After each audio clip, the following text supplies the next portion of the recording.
Imagine running into an old friend, asking how was your year, then getting floored by the answer. The basketball floor was one of many homes for Sapulpa's Isaac Walsh. But since a grim diagnosis last year, St. Jude Children's Hospital in Memphis has been his home away from home. Is it ISSAC No, or it's ISAAC? This is the Bible. Okay, 10-4. And it's faith that's walked the Walsh family down a very bumpy road. You took it one day at a time, and just through prayer and faith and, the miracle of St. Jude, we got through what we went through. Isaac was like many other boys his age. I was doing that, playing basketball, playing soccer, and playing video games. That was my typical life before this happened. But symptomatically speaking, he wasn't enjoying the typical life. I had headaches, spasms, holding my neck in the wrong way, weight loss, getting real weak. So he went to the eye doctor, the chiropractor, the family doc, and then the hospital.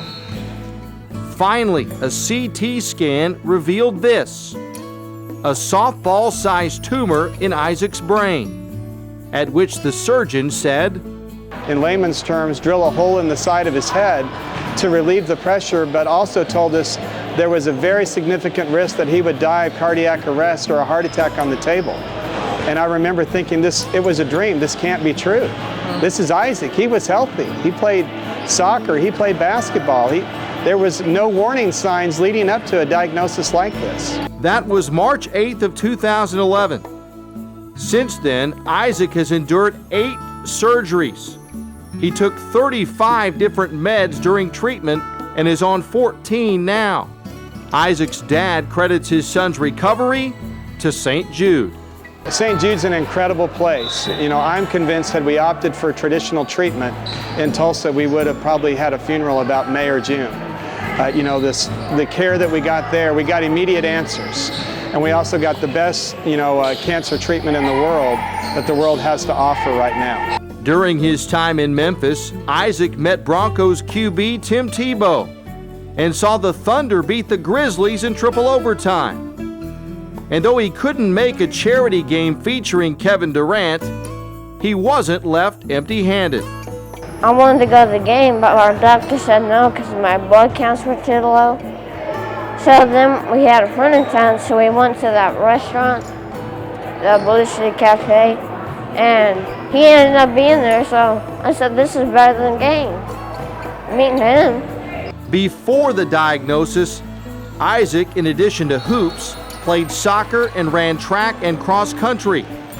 Since, he's taken it all in stride with a simple phrase: I'll get better. 3 words: I'll get better. His attitude, I think, is really what got him through. I mean, even the doctors and the nurses at St. Jude were amazed at the attitude that he had going through what he went through. And I remember the first day we arrived at St. Jude, he saw lots of littler kids that were, with prosthetic limbs and, very, very sick kids. And I remember him vividly saying, it's not fair that these kids are sick, not even thinking about himself. So his attitude, I think, kind of generated us and got us through. Credit a huge assist to Team Isaac and the Sapulpa community. Isaac returned to the court for a junior high game in January. And last week, amidst the pink jerseys and pink laces, got to see many of the faces of those in his corner, centered around the game he loves. The survival rate for his cancer after being treated at St. Jude is 83%. But there's always that 1 in 5 chance that the cancer will come back. And right now he's beginning to process that as a teenager. What if my cancer comes back? Am I going to live? Am I going to make it? It seems like he's always got that heavy weight at such a young age on his shoulders of, being a survivor, but knowing there's no guarantees with cancer. Doctors say more movement in his face will come with time.